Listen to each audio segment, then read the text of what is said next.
he says, if you want to be better at anything, you have to just work on yourself. He goes, if you want to be better at your job, you have to work on yourself. I think maybe there's a lot of people that are complacent and they feel like, well, I'm happy with who I am. That's great. I'm not talking about that. I'm talking about, your skills. I'm talking about your value. What can you bring different to the table? Again, having that abundance mindset. Welcome to the Teacher Money Show, the podcast dedicated to helping teachers navigate your unique financial challenges and unlock your financial superpowers. I'm your host, Sean Morgan, a full-time teacher. That's right, I teach every day just like you, and personal financial coach. And I'm here to help every teacher, whether you're a seasoned teacher looking for fresh insights or a new educator navigating your first paycheck, to have a richer wallet, classroom, and life. The contents of this podcast are informational in nature and are not legal or tax advice, and neither I nor my guests are engaged in the provision of legal, tax, or any other advice. You should not act upon this information without first seeking appropriate advice from an accountant, financial planner, lawyer, or other professional. I'm super excited to have Matt Kimbell back. As we had him just in the last episode, this is going to be a part 2. So if you have not listened to the first part of this episode, please go back and listen to that. We've just been having a great conversation about mindset of educators. And specifically, we already talked about a number of really interesting ideas. We talked about the idea that teachers are not paid enough is more of a mindset. Now, that doesn't include the fact that some teacher pay is really, really low. But if you are able to look into this, a bit further, you'll see that in some instances, it's pretty on par with, living conditions and stuff like that, or cost of living in certain areas. So if you are able to handle your finances better, you can often handle that just fine on a teacher's salary as opposed to just living in poverty. We talked about you're able to learn finance.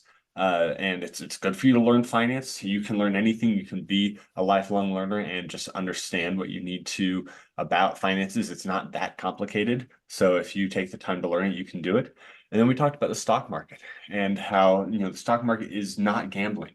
And if you have the education about it, if you know what you're doing with it, it can be a really strong investment that can grow your wealth over time. But it does take that understanding and that investment of education to be able to invest properly in the stock market. And now we're going to get into the next list of things that we were talking about, just different mindsets that Matt was wanting to discuss. Abundance versus scarcity mindset, the idea that wanting more money is greedy, the idea that your Social Security, your pension will take care of you, and that you have to exchange time for money. These are mindsets that teachers have that we're going to address together. Matt, welcome back to the show. Thank you for having me, Sean. Happy to be here. Yeah, this has been, it was a great conversation when we were talking before, and I just want to continue that conversation. I decided to make this a 2-part episode just because we were having such a great conversation, and I wanted to make sure we got through everything in the detail it deserved. So let's just start right in with this abundance versus scarcity mindset. What is the difference between abundance and scarcity mindset? So I believe I first heard about this when I read, and we talked about this last episode, Rich Dad, Poor Dad. In the book, in the very beginning, Robert Kiyosaki says that he has 2 fathers. And, just like the title says, he's a rich dad and he has a poor dad. And it's just a matter of how you think about your finances, right? And so many people, they think that my paycheck is my only source of income. I need to be careful with how I spend that money because, and I said this quote yesterday, I don't want too much I don't want too much month at the end of the month when I have so little money. You need to start thinking in terms of like looking for opportunities like you discussed yesterday.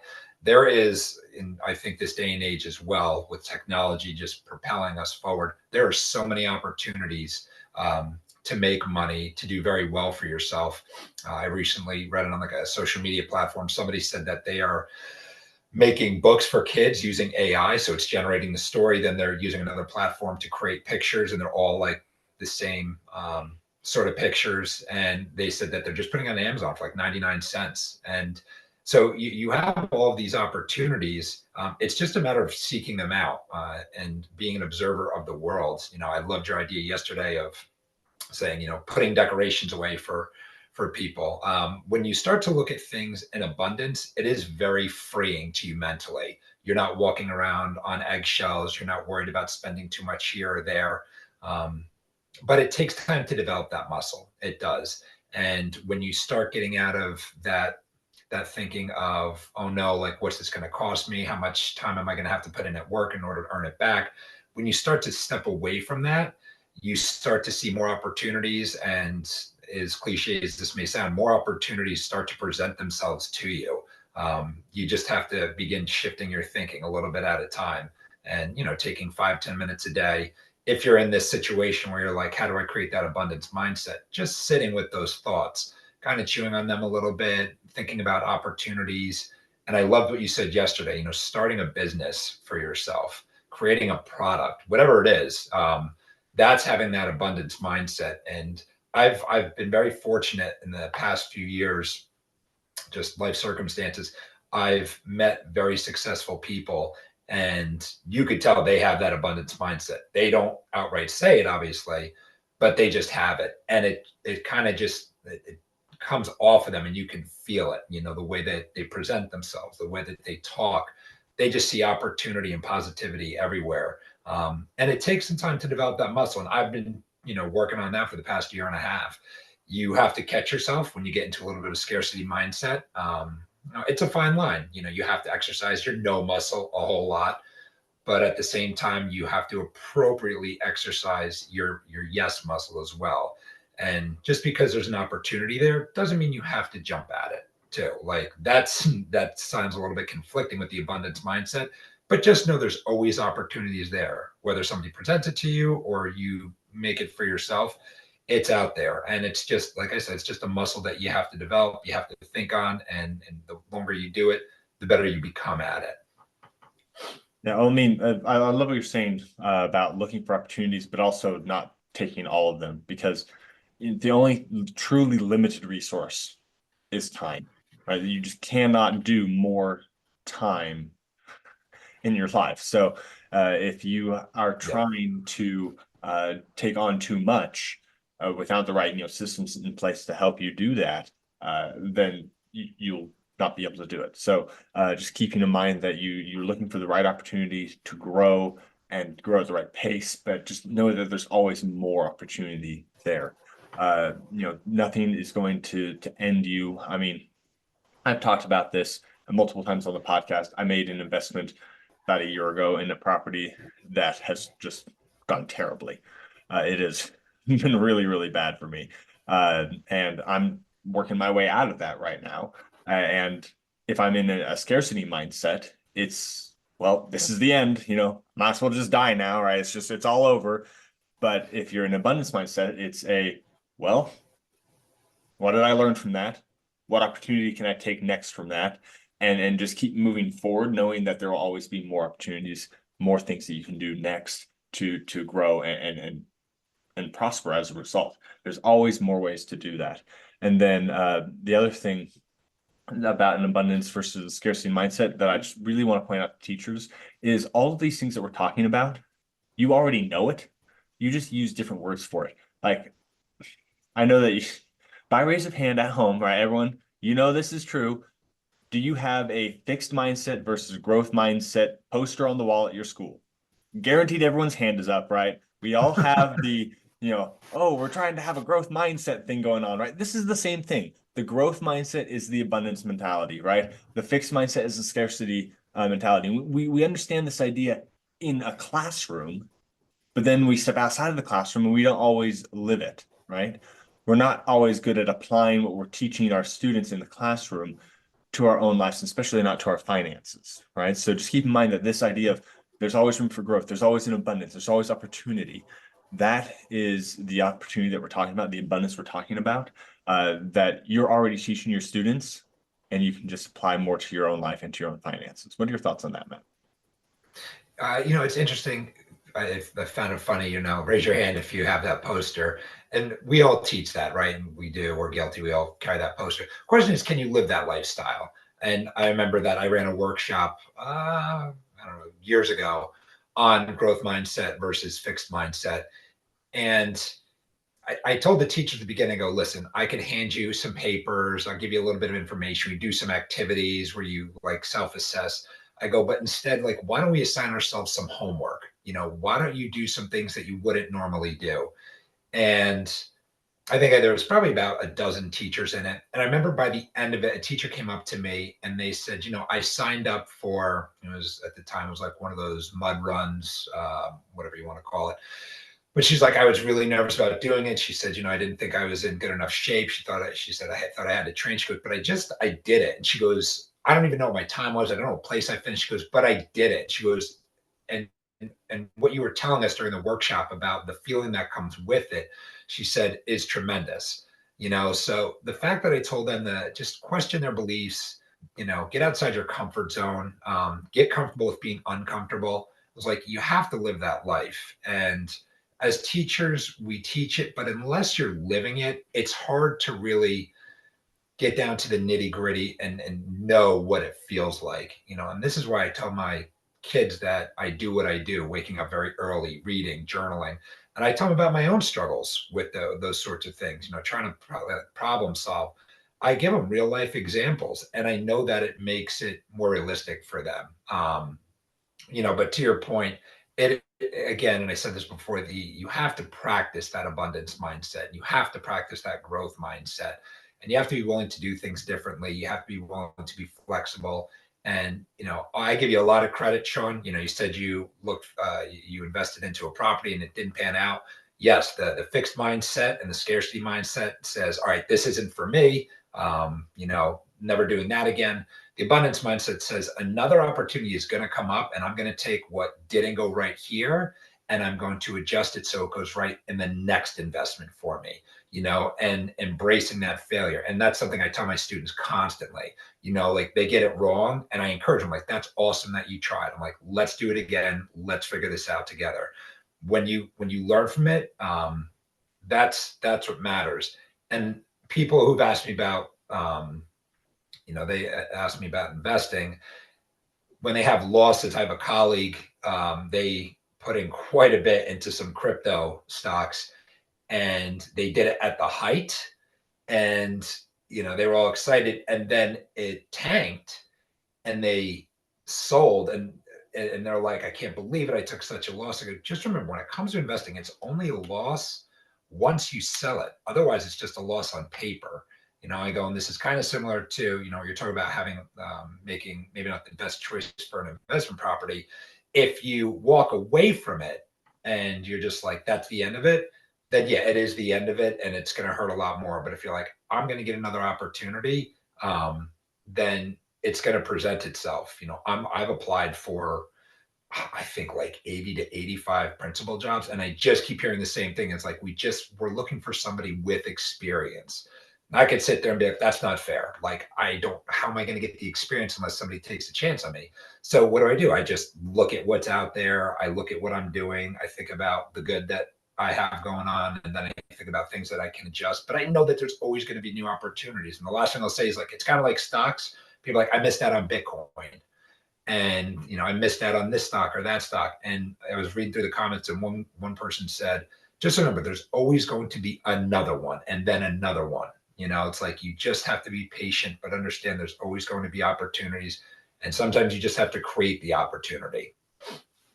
Yeah. Oh my goodness. So much good stuff. And I love how you're talking about practicing it because, I sound good on a podcast sometimes, right? I mean, like, yeah, this is, how you do it. Doesn't mean I always practice it myself very well, right? This property that's gone terribly, I've had a lot of scarcity mindset about it. I'm trying to have an abundance mindset about it. It takes a struggle. It's back and forth. It's like, oh, scarcity. Oh, come on, like you can do it. Oh, back to scarcity, right? Your mind goes to scarcity by default. It's just kind of how we're wired. So this is hard because you have to rewire yourself and continue to divert yourself back to an abundance mindset. Because if you don't, you're going to get stuck in that negative loop, right? And I was excuse me for a second. I was listening to a book called Retire Early this morning, and they were saying this is just built into us. This is millions of years of evolution. What did you do when you found, berries in the forest? You ate them all because you didn't know when the next meal was coming. So, as much as we're fighting consumerism, this is also going back again, millions of years, you're fighting evolution, and that's hard, but like to your point, the more you practice it, obviously the easier it becomes. Yeah, I love that. This is just such an important point because it is probably the hardest thing to change and also one of the most impactful things to change that we can do. All right, so the next thing that we wanted to talk about is this idea that wanting money is greedy. And going along with this is also this implicit vow of poverty that teachers take. Not that there's an actual, vow that people are taking. There's no like, piece of paper you have to sign or anything like that that says you're going to be poor. But it's just kind of there. It's sitting with teachers. So why is wanting money not greedy? Why is wanting money not greedy? And what is this vow of poverty we're talking about? Okay, so to your initial question, why is it not greedy? It depends on what your motive is. Okay. And I said this in the last episode, that is, if your overall goal is to be able to give back, if you can live within your means, if you're if you're working towards having a better life for the future for yourself or somebody else, and that doesn't mean that you're going to buy the nicest car, it doesn't mean you're going to go on a lavish vacation, but if you're just trying to secure a financial future for yourself so that you can live comfortably, so that you don't have to wake up and worry about, the roof leaking or whatever, you're taking care of your future self. And I remind myself of this, like, I remind myself in these sorts of times where it's like my younger self is watching me, my future self is depending on me. Right. And so when I make these financial decisions, I keep that at the forefront. I know that that's not being greedy. Again, what your motives are, your end goal, that's what determines whether or not you're being greedy about it. Right. But because we're teachers, and you pointed this out last episode, where it's like your contract time is your contract time. And when the day's over, you're moving on with whatever you need to move on to, whether that's go home and decompress, be with your family, move on to your next job. Um, you agreed to that time, and your time has to be sacred. You have to guard that. So again, I don't think wanting money is greedy. We all need it in order to live, obviously. Again, it's an idea. Money is just an idea. And I don't know if you ever saw the movie Margin Call. It was about that financial crisis of 2008.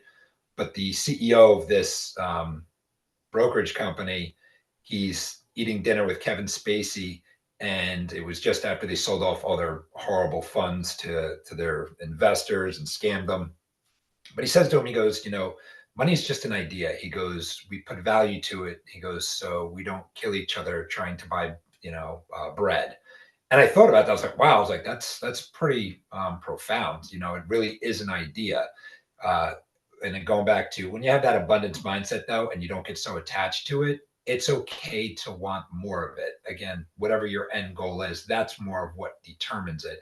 And when teachers can start standing up for themselves and advocating for themselves, that's a big step forward. And I did this as union president. I remember the middle school teachers said they need volunteers for a dance at the school, but it was a non-school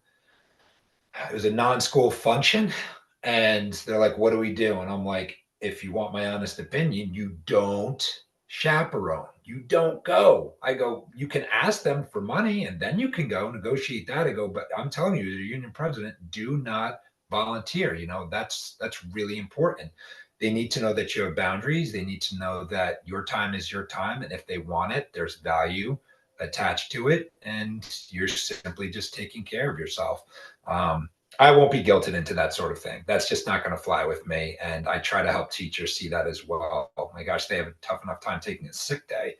And they're like, what do I do about a sub? I'm like, you leave it to the district? I'm like, it's not your job. I'm like, just put out good sub plans and make sure, the kids are going to be safe, and that's it. So that addresses that. Through all my ranting just now, I forgot what your second part of your question was. Well, let's first talk about this greedy thing, and then we'll get to the second half here. Okay. I just we're getting out of the Christmas season as we're recording this, and I just have to go with Scrooge here as we're thinking through this, right? We're talking about Yeah. wanting money is greedy. And the difference between Scrooge at the beginning of the movie and at the end is how much he Mhm. wants his money. He is still just as filthy rich at the end, but everyone loves Yep. Scrooge because of his motive changing, right? It's not just having the money that matters to him, it's what he can do with it and the good he can do with it that matters, right? And Hmm. so many teachers are just so caring and loving, and I wish I had more of those qualities because they're like, yeah, I'm gonna go, buy lunch for all my students, and I'm like, I can't afford that, right? But they're just wanting to give and do that, and then now I'm working on that more abundance, wanting to give type of mentality myself. But um, if you have more money, you're able to do more good, right? You're able to help more people with more money, right? There's more service you can do. But if you are giving your, lunch money out of your pocket to somebody else, that's that's not a net gain, really. It's hurting you and hurting someone else. But if you have the means, you have the money that's just, allowing you to make that exchange without it negatively impacting you, it just causes a positive impact only. And it's so powerful to have that money to be able to do more good with it, or to have the money to free your time to do more good with your time. Whatever it is you're using that money for, if you are doing good as a result, that is the beautiful thing. And good does not just have to be being Mother Teresa, helping orphan children in Calcutta, right? Good can be doing something fun with your family. Good can be, viewing beautiful places in the world. Good can be, just having the means to cover your house when there's a leak in the roof, right? That's a good thing instead of having the stress that comes with, okay, I need to get a loan now, or I need to, find some way to come up with this money. Just having that on hand, that creates more good in you, in your family, in your Yep. friends, in your community. There's so many things that make having more money good, as long as having more Yes. money isn't the only goal. Yeah, I think if we had to take the exemplar person, I don't know if you ever saw Mr. Deeds with Adam Sandler. Yeah. Yeah. So for those that don't know the premise, this guy, he's like a pizza delivery guy. He's up in Vermont, some quiet small town. His uncle, unbeknownst to him or grandfather, whatever it is, passes away and leaves him this massive inheritance, and he has to move into the city, but he doesn't change who he is, and he just finds himself like he's like just he's still who he is, and he's friendly and he's lovable. Adam Sandler does such a great job of playing those people, those characters. But that's probably the exemplar of who we all want to be. We say if we ever hit the lottery, which again, I can't believe we're at 1.4 billion at this point. People are like, I'm going to do this, this, and this. But there's still plenty of people that, unfortunately, when they do really well for themselves, they end up losing it all because they never had a goal in mind. They never thought, this is how much I'm going to allocate to this charity. This is how much I have for personal expenses. And they just see it kind of going left and right. A documentary I would recommend, especially if you love watching sports. It's on ESPN. It's called Broke. You'd be shocked at the celebrities, the athletes on there that lost all their money because they spent it. As soon as they came across their first big check, they ended up buying two cars, one for mom, one for dad.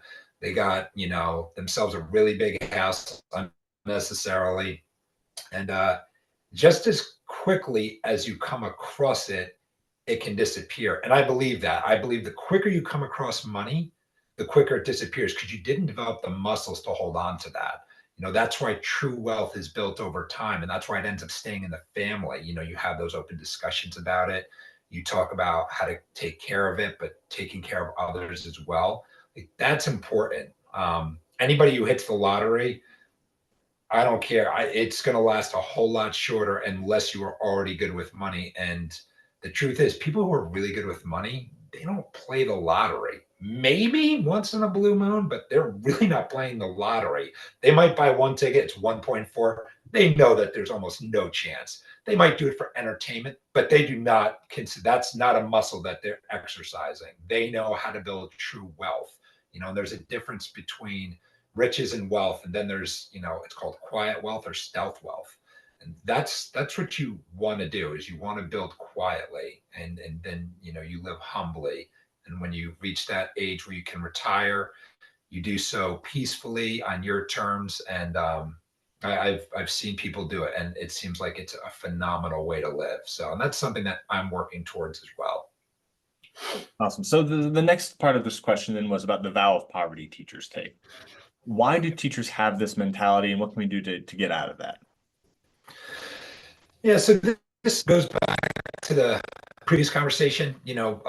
Early on, teachers just, they're not paid that well, and if you're in a tough district, you may never see a whole lot of money. And you find yourself having to say no constantly to things, or you find yourself in constant debt. Uh, I think part of that mentality comes from society, what we read. We have to be careful. We play the victim card a lot, and I tried not to do that. When I was union president, chief negotiator, when you go to the table, they don't deal in emotions. You cannot have something that is subjective to discuss and negotiate. It has to be objective, right? Um, but I think this part is, a lot of people feel this way, and because it's all over social media, we have it. And this goes back to that abundance mindset. Um, when you're right out of college, if you get a job, doesn't matter what you're doing, you have not earned the right to go out and just party and say, I have a job, right, on the weekends, and like I can do whatever I want. No, now you have a responsibility. You have a new responsibility, and that is to do really well in your job, and then to manage your finances appropriately, and think long term. What is your goal? How long do you want to work for? When do you want to get out? And then, and I don't think I said this yesterday. You can say yes to anything. You just can't say yes to everything, right? So when you're out of college and you start collecting your paycheck, you have to prioritize what's more important. Do you want to work a long time, but do a lot of things on the weekends, to take a lot of trips? Because you can do that. You just have to have the means for it. If your goal is to be like, 25 years, I want to check out right around 50, well, then you have to sacrifice things, and like I said, it depends on where you are, in terms of pay. Some places just happen to be better than others. We did, in the state of New Jersey, and this is the last thing I'll say in this. We did just have an historic contract negotiated, not in my district, but south of us down the Parkway. I think it was Plainfield, New Jersey. The big takeaway was that by year 5 of the contract, and this is wild, no teacher is going to start at less than $80,000. That's year 5 of the contract. So that probably starts, I'm going to assume, either they're retro right now, or maybe it starts in the fall of 25. But Sean, I can tell you, in New Jersey, most districts are starting teachers somewhere between 55 and 60. So they really up the ante. And I don't know if they had to cut, expenses somewhere to do this, but they are clearly working very hard to keep teachers, um, to keep them, and to entice new teachers to join the district. And I think it's something that more districts need to take a careful look at. That's important. It's tough when you're competing with administrators that can make bonuses, for saving the district money. So it's a matter of what really matters to them, and this again goes back to, it can be as simple or as complicated as you want to make it. But hopefully that settlement sort of gets the ball rolling in the state of New Jersey, and then local states, and then federally, where they're like, let's take another look at this, and let's see if we can do better by teachers. So, Well, that sounds like a lot of money coming from West Texas, but I'm sure that in New Jersey, that's what you need to survive. So just keep that in mind if you're like listening to this and going, $80,000, the top tier of my my entire career is not going to be that much. It really depends on where you live and the cost of living, because that makes a huge difference. Just one more thing about this vow of poverty. I think people like to blame systemic issues in society and things like that. And I'm usually saying, like, you know what, we should focus on what we can do ourselves and not on what other people have control over. But I think the vow of poverty really is something that's just coming from hearing it so much, right? Like another one of those raise your hand, everyone can do it, is when you say, I'm going to be a teacher. That first reaction that people give you when you tell them I'm going to be a teacher is, yeah, bless your heart. You're just not going to Yeah. get paid very much, right? Like that's just what everyone's doing. Don't expect very much money, right? It's just the automatic reaction to I'm going to be a teacher or I'm a teacher is you just don't get paid enough, right?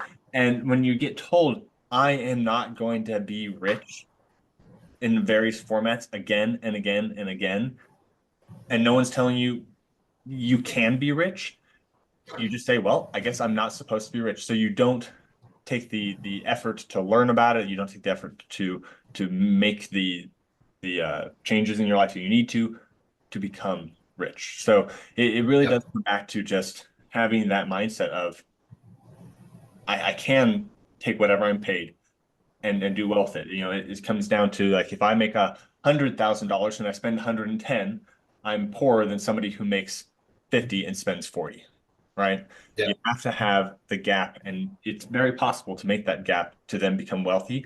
But if you don't do that, you'll just buy into this vow of poverty idea that teachers are supposed to be poor because we're in it for the children.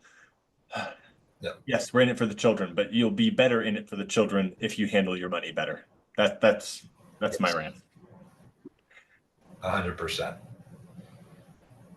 Okay, just a couple more points we want to make. I want to make sure we get to them here. So we're talking about Social Security pensions, the idea that these will take care of us and we don't need to worry about anything else. What are your thoughts on that? Yeah. So as far as I'm concerned, I have no interest in the government taking care of me when I'm of retirement age. I don't want to have to wait around and then pray that pensions and that Social Security are going to be there for me. I'm going to bet on myself. If we're talking about investing, I'm investing in myself and my knowledge. I'm betting on the American economy to take me to and then through. And I said this last time, retirement. Uh, Again, Fidelity put out an article just the other week talking about what Social Security is going to look like. And then in the state of New Jersey, well, before I say that, they just don't know what they don't know what Social Security is going to look like in terms of being able to pay people out. The population is growing exponentially. Um, you know, Baby boomers, so many of them, they're either on it, getting on it. It's a lot.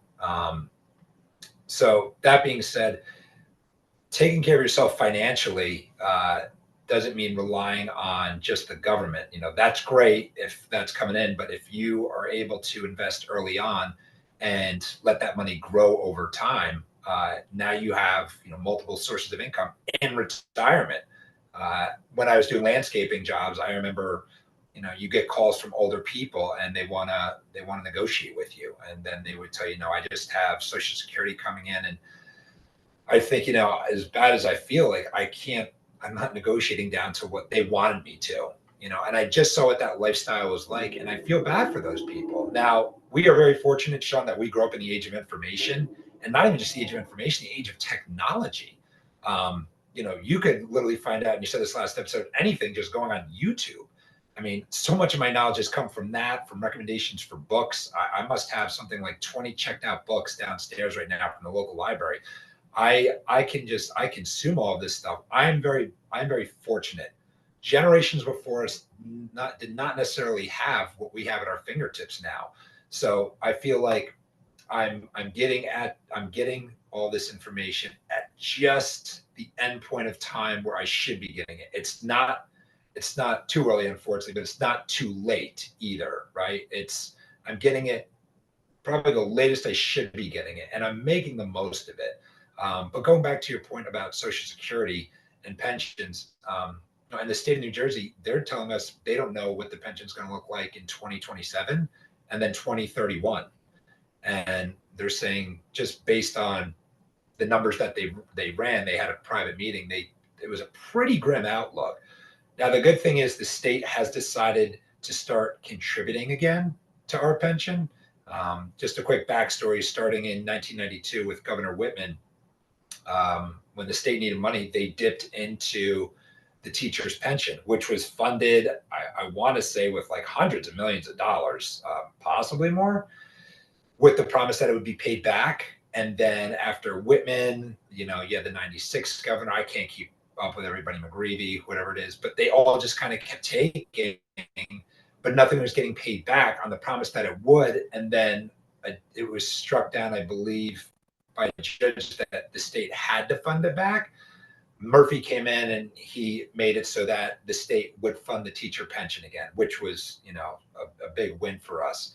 But all that turmoil, like, you have to take control of your own finances. To wait on somebody else to make the right decision for you is not how to live life, you know. And I kind of blame the educational system.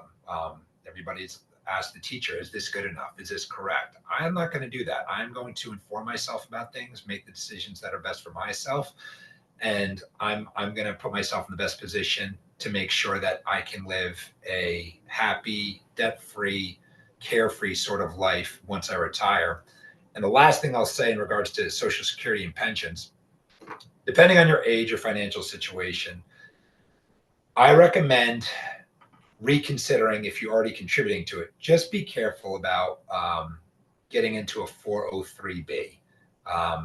Those may not have the best funds. If you have a financial advisor, and Sean's mentioned this, if you do a little bit of educating yourself, you can invest yourself into just basic low cost index funds. You learn how to diversify it. You could do this in like the span of a week. You just spend a little bit of time each day learning about it. If I could do it all over again, one piece of advice I have for people in regards to retirement, I think I'd probably just open up a Roth IRA. I'd fund that from the get-go, 23, 24 years old. You get about $7,000 you could put away. That's tax-free growth. And then I'd have an investment account, a taxable brokerage account. I would invest in that because I'd want to know that if I had the option to get out early, I could do that. The idea of having to work till you're 59 and a half because your money is in a 403B is, it sounds kind of like a prison sentence, and that might sound a little aggressive, but it's true to think that I don't have my hands on that money. And I learned the hard way with my first retirement company. There's so much red tape around my own money, and that shouldn't be that way. You know, I can invest with Fidelity. I can move my money around however I want to. I know what some of the rules are and the laws are around it, but I have easy access to it. And I'll just get penalized if I take it. But the amount of paperwork I had to fill out, Sean, to get my money out of one company and into another should kind of get people thinking, if they just got into a 403B, this might not be the best idea for me. You know, these retirement accounts are set up because it's the expectation that you might not be the best with money. So let's just put it away and make sure it's there when you are of retirement age. But if you can do some budgeting and you learn a little bit about finances, you realize you don't need to fund a retirement account necessarily. There's plenty of people that have just taxable brokerage accounts and they let that grow and they take just a little bit from it. You know, otherwise they're budgeting and they're taking from their checking and savings maybe, but they let that other investment vehicle grow, and they're not beholden to any law that says you have to be 59 and a half. So to those that are listening, you know, if you have questions about it, I'm glad to answer it. Just think about, you know, your retirement account. If you don't have one set up, you're kind of in the driver's seat, which is great, but just consider it carefully. Make sure you know what you're getting into. But if you feel like you need something, go for the Roth IRA, you know, really, especially if you're young. That's a lot of tax-free growth, and that's something that you can fund with, like, I don't know, $130 a week. So $260 every paycheck. Take it, you put it in there, and just let that grow, you know, on its own. Yeah, okay. So much to talk about in there. I want to make sure we Yeah. cover all of it. It's really important, right? I have never met a single person who says, I'm living on only Social Security and I'm living my best life. Okay. It's just, I'm living on only my pension and everything is awesome, right? I'm just like, you know, doing all these cool things. Right? It's just not happening, right? Those funds are meant to be a minimum, a bottom security safety net. And if you are living only on the safety net, you have no safety net below you to catch you beyond that, Yep. right? You need to have something else to work with, so that way when you fall, the safety net catches you. That's what that is there for. I like to think of my social security or pension as like my bonds, right? People talk about having bonds to offset, you know, if like the market dips when you're going to retire. if you have a substantial safety net already, you can just pull back your expenses while you're waiting for the market to recorrect, and then you'll be able to move on again without having to pull really from your portfolio. And I feel like that's the best way to use Social Security or a pension, because that way you can stay as aggressive as you need to in the rest of your investments. But just saying, Yep. I'm just going to have that and it's going to take care of me, right? You have no control over what happens to Social Security. They will probably, if they don't cut Social Security, they will have to cut how much they pay you, right? Which, Yes. with inflation going on right now, that's going to be a problem. Pensions, if they don't cut your pension, they will probably have to cut how much they pay you. So if you're going to be dropping how much you're going to get versus what you've been promised, you need to make up that gap or live an actual life of poverty instead of a supposed life of poverty. And that is a huge thing to keep in mind. Also, the 403b discussion, I just always recommend to go to 403bwise.org. I also have an episode where I talked to Dan Otter from 403bwise about how to choose the right 403b provider if you are going to use it. But even Dan from 403b wise recommends the IRA, right? He says it's just so much simpler than trying to jump through the hoops of the 403b. If you want to invest beyond an IRA, because it's like $7,000 a year, then you can do other things like a 403b if you have a good provider. There's also the 457b if you have a good provider there as well. That goes varying by state to state. And then I always recommend, if you have access to it, investing in an HSA, because you can put the money in and we got multiple tax advantages for it. And on top of that, if you keep your receipts for all of your medical expenses over the years, when you get to that, say you want to retire at 50 and you're bridging that gap between 50 and 59 and a half, you can start pulling money out of the HSA and be like, oh, I'm pulling this money out to cover that expense 20 years ago. And the IRS says, oh, okay, right?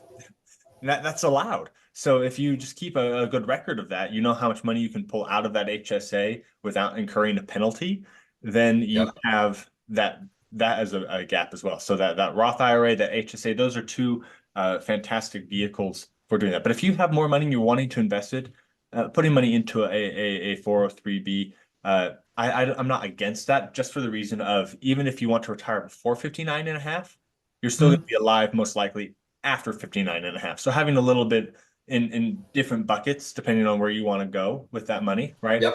That's just being aware that you don't need that 403b the second you retire. You're going to need it, 10 years down the line, 20 years after that.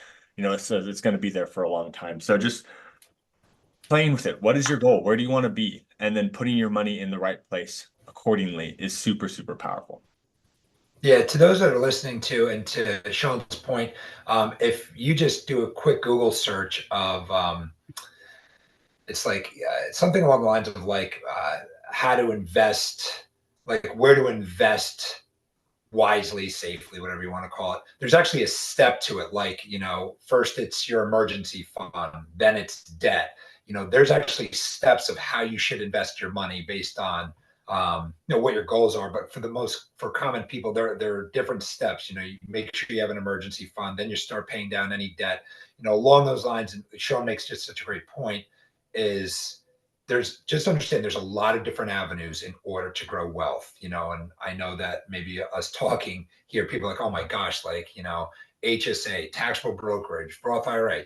Just get out a pen and paper, jot these things down, do some research on them, learn about them, think about what's best for your financial situation. But I'm hoping that people listening to your show, Sean, are thinking, all right, so there's hope. Like I have a lot of choices. It feels overwhelming, but I can sit down, I can learn more about these things, and I can make the best decision for me or for my family. So I think those are all great points. Yeah, awesome. Okay, one last mindset piece to address here. Uh, we have this idea of having to exchange time for money. Why is that a myth? Um, it's a myth because it should have stayed back in the times of when uh, we were working in factories, when there was a time clock. Like that could not be further from the truth. And people that got ahead during society at that time, they were doing other things, like making other things, making products and selling them. They didn't have the computer software that we do today, but they became crafty. They figured out how to sell something other than their time, whether it was a product or a service. There's, again, we just talked about, there's a lot of different avenues in order for you to generate wealth while you're not necessarily working in that moment for it. You have to put in the time. You do. And when I want to make sure your listeners understand, there's no such thing as passive income without work. That doesn't happen. Like, yeah, you could be the best investor in the world. Your money's going to work, but you've probably gone to work learning about investing. You know what you're doing there. So you have to give up your time. And you made a great point in the beginning of the show, Sean, when you said the one thing that we all have the same of is the amount of time in a day. How we spend it is ultimately what's going to determine what sort of life that we lead. So for teachers listening, they're like, all I have is this one source of income. That's your primary source of income. That doesn't mean that it has to be your only source of income. And when we talk about exchanging time for money, get out of this tutoring mentality. Like, all I can do is tutor. Really? Like, no, you can do so much more. If you're a tremendous writer, you love to journal, whatever it is, then go online and figure out how to write an ebook. Use AI. And if you're like, oh, AI is going to take my job, no, AI will not take your job.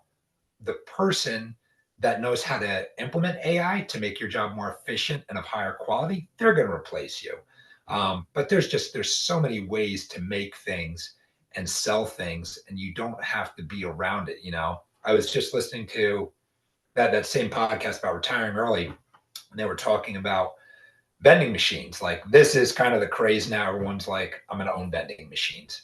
It's not that easy. I understand, like, you stock it, whatever, but like, you have to think about what you're putting in it, where you're locating it, all of that. But like, I left the gym this morning, and it's kind of like, it's a dingy gym. It gets the job done, but there's not a whole lot going on there, right?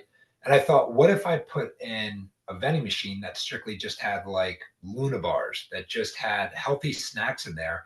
People could just pick up on the go, talking to the owner. That's like a sort of passive income, but that takes a little bit of market research. That takes time to, stock that yourself, come by, grab the money. It's passive, but you're still putting in a little bit of time. It just, there's no contracted hours. You do it when you can do it, so to speak. So getting out of that, again, factory mentality, I come in, I work, I go home, and I'm paid for those hours. There's just so many opportunities out there nowadays. And you have to make the most of these opportunities right now. While we're talking, there's people out there making things right now. They're hard at work on their time, getting ready to sell product that maybe you've thought about. And if they beat you to the line, even if it's not the best, you may not be able to compete with them. It's just a matter of seizing that opportunity, and all the way back to what you mentioned before about abundance mindset. You have to see the world that way. That's really, really important. So yeah, for me, once I got into investing, and once I started thinking on making things and what the possibilities were, the hardest thing I would say, Sean, is choosing something. Your brain goes in a million different directions. Just choose something and work on that, and do the best that you can with it. Put it out there and see what happens. And just like the investment with your property, if it pans out, great, and then move on. And if it doesn't, great. What did you learn, and what are you going to do different next time? Yeah. Okay. So just want to point out, you talked about the greatest investor in the world. Everyone, I think, agrees that the greatest investor in the world is Warren Buffett. Like, other people are richer, but he's the best investor in the world. And you know what he spends his time doing all day? Reading about companies that he wants to invest in, right? That's what he does, right? He spends his time on preparing for his investments, and then he makes fantastic investments, and he's, multi-billionaire. So it's not, there's nothing free about it, right? I mean, like, even if you're going back to the lottery, you had to drive down to the place, buy the card, whatever you do when you get, I've never bought a lottery ticket. I don't care. But whatever you have to do, like, you're putting time into it. Nothing is 100% free of a time commitment. But the question is, Yep.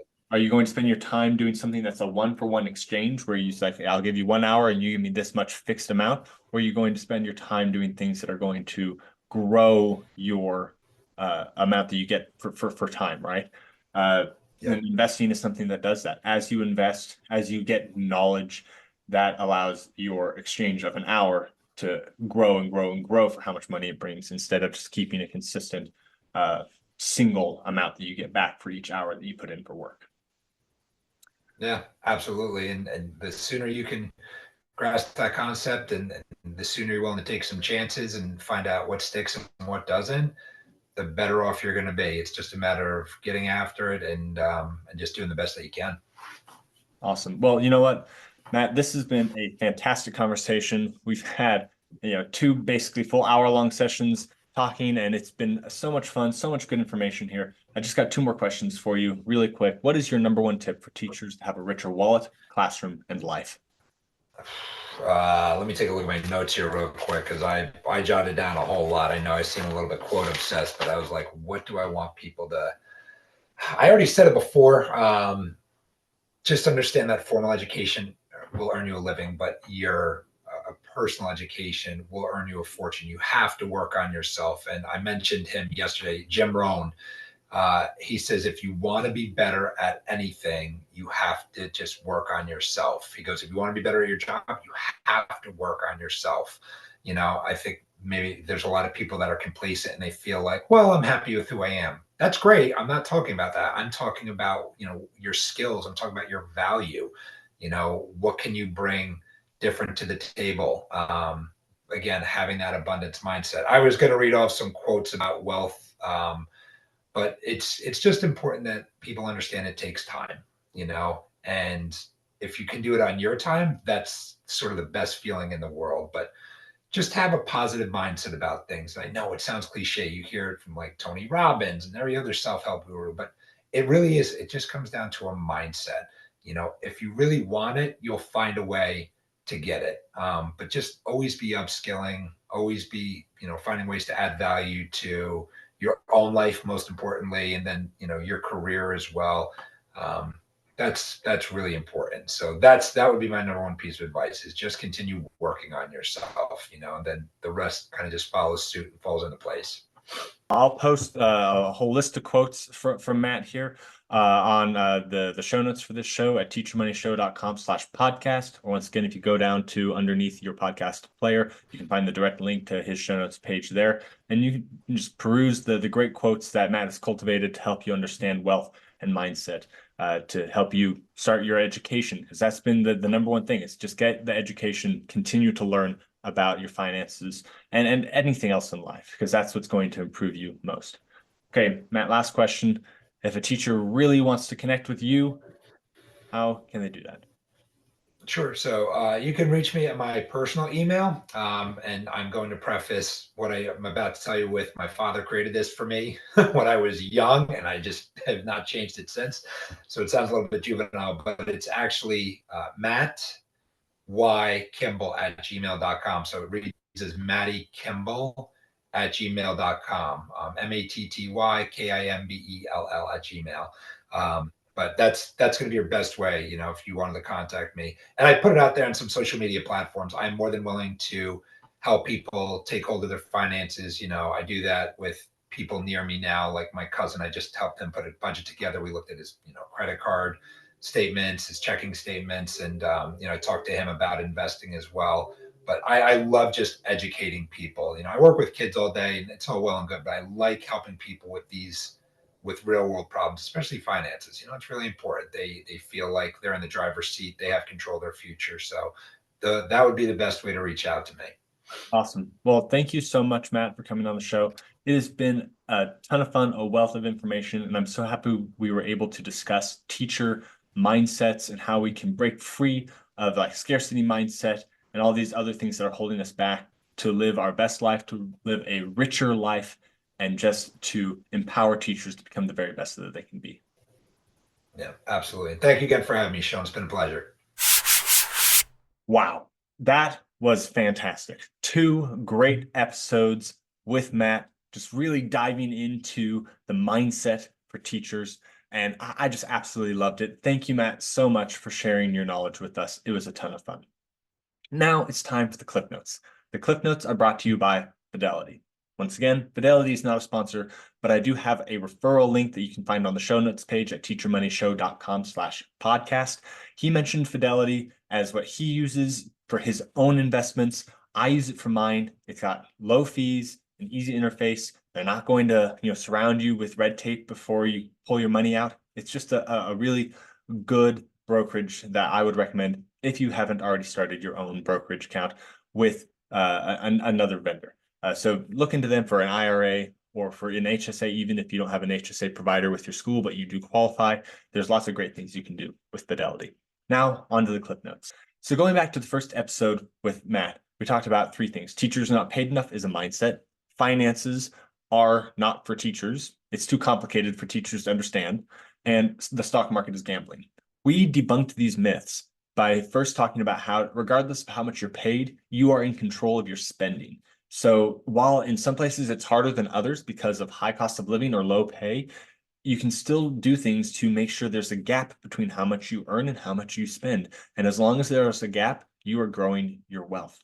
And then you can grow even more by learning. And if you keep learning and growing your skill, not only in education, but in other areas as well, you can find more ways to grow your income that doesn't have to be directly related to your full-time paycheck. And that will allow you to grow your income even more so. So saying I'm not paid enough and using that as an excuse to not become wealthy is putting the control in somebody else's hands. You need to put the control in your own hands. Next, finances is too complicated. You're a teacher. You can learn anything. So take the time, learn some finances. Read 1 or 2 finance books a year. Listen to a podcast about finances on a regular rotation. Just continue to learn this information. And over time, you'll start to understand it. It'll make sense. And you'll be able to do anything that these jargon-filled advisors are telling you to do without their help.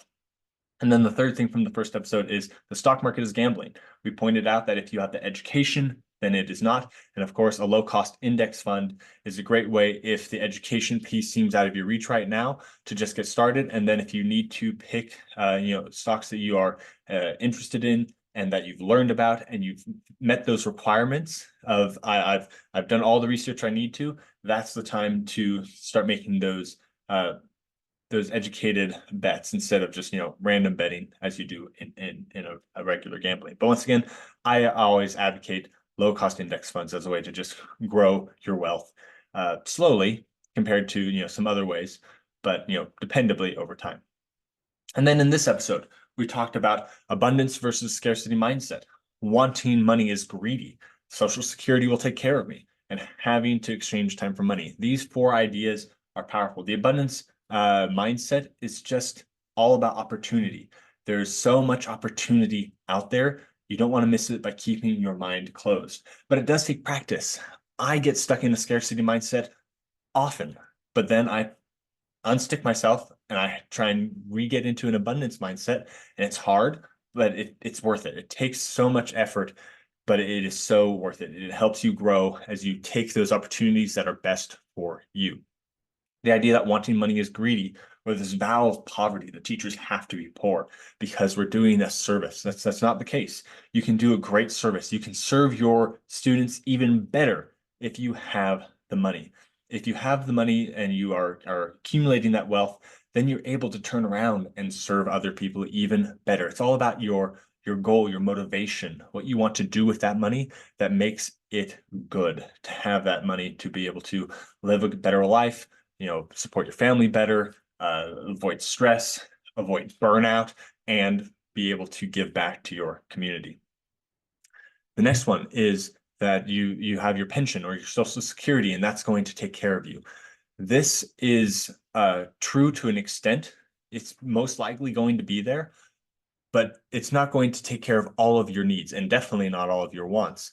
So you want to make sure you have your own funds. Don't rely on the government to take care of you. Rely on yourself. Bet on yourself. Know that you are in control. And if you bet on yourself, you'll have that safety net down there. So that way, if you do fall, if there is a gap, you have that. But you don't want to live on the safety net, because if you fall through the safety net, there's nothing below you to catch you. And then the last one is you have to exchange time for money. While this is true initially, You want to build up your education, you want to build up your skills, you want to build up your investments, so that way it is no longer a single one-to-one exchange. You are getting more back from each hour you put in than you were, a year ago, 2 years ago, 3 years ago, and not just from raises. By having greater skills, greater knowledge, by having passive income, by moving up on the ladder of educational, positions, whatever you want to do, there are many things that you can do to grow your income compared to your time, and also to try and get passive income. You put in the work up front and then it continues to pay you over time. These things will allow you to invest and grow over the long term. If you would like to find, once again, those quotes or the links to any of the episodes that I mentioned, or to Matt's email, so you can reach out to him directly, you can go to teachermoneyshow.com/podcast. Or once again, in the podcast player underneath in the description, you can find the direct link to the show notes page for Matt's episode. Now, remember, we're talking about mindset here. The thing you need to keep in mind is, as a teacher, you are already rich. Your wallet just needs to catch up. Are you worried you won't have enough money to retire? Or maybe you just don't know how you're going to get out of all of this debt. Whatever your situation is, I can help you. Go to teachermoneyshow.com/guest and fill out the form there. And you can come on the show for free coaching, or we can meet one-on-one to discuss your needs. I look forward to talking to you.